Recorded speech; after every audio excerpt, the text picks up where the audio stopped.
Everybody knows the iconic LEGO minifigure and just how small it is. But I wonder if you can make it any smaller with the help of 3D printing. So let's get started.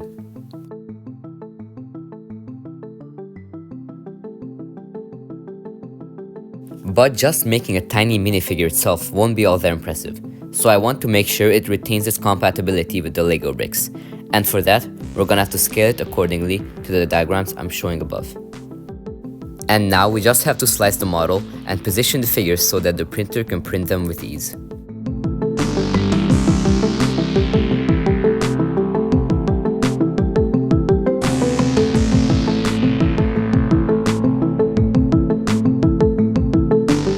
So now that printing is done, you can see that I did not hold back whatsoever. And I've actually managed to print quite a few ones, not excluding the collateral damage that you can see over there.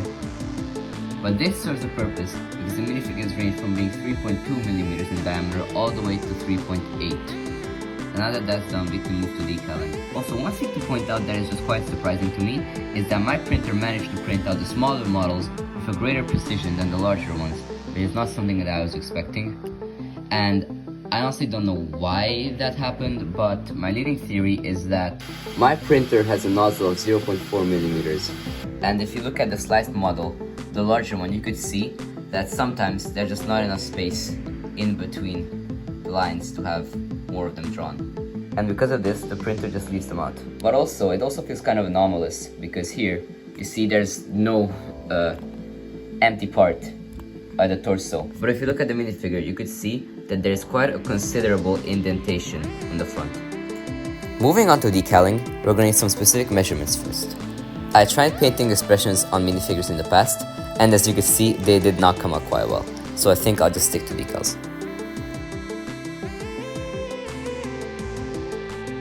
So now we're going to find the size of the decal that we need. And for that, we're going to assume that the minifigure's head is a cylinder. And specifically, we're going to need to find the center part. And for that, we can ignore the top and the bottom. So we can take that out of the equation. And why that works is because if you see it back here, we can break the cylinder down into its nets, which is 2 circles and a square. So that means that if you find the surface area of this part, that could be a square, and then we could find this height. Okay, so equals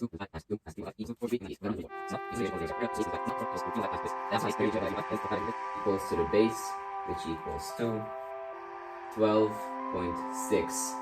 So that also means that I won't bore you with math anymore. So let's continue. And now it's time to boot up Adobe Illustrator to make the decals.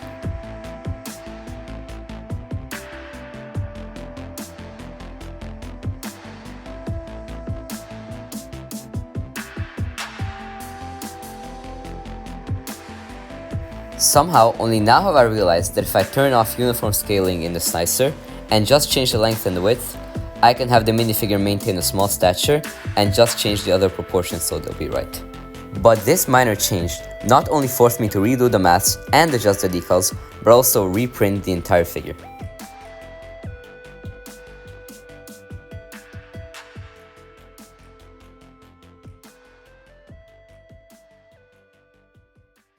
With all the parts finished, we can finally get to assembling the minifigure.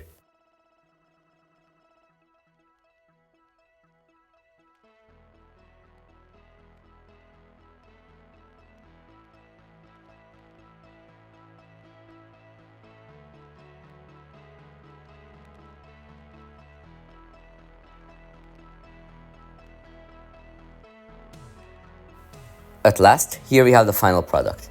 And as you could see, he is tiny. So much so that I have to use a special camera lens for this footage. And here's my finger for comparison. But before I go, let's test if the minifigure is able to connect two pieces. The first test is for clip pieces like this minifigure hand. Next is to see how well the minifigure stays in between studs. Lastly, how well it connects to the bottom of bricks. And I may have gone a little overboard with this video because I printed 3 additional tiny minifigures, a Stormtrooper, an astronaut, and Darth Vader. Maybe these can be used in a tiny mock of sorts. Thank you all so much for watching, and I really hope you enjoyed this little video as much as I enjoyed making it.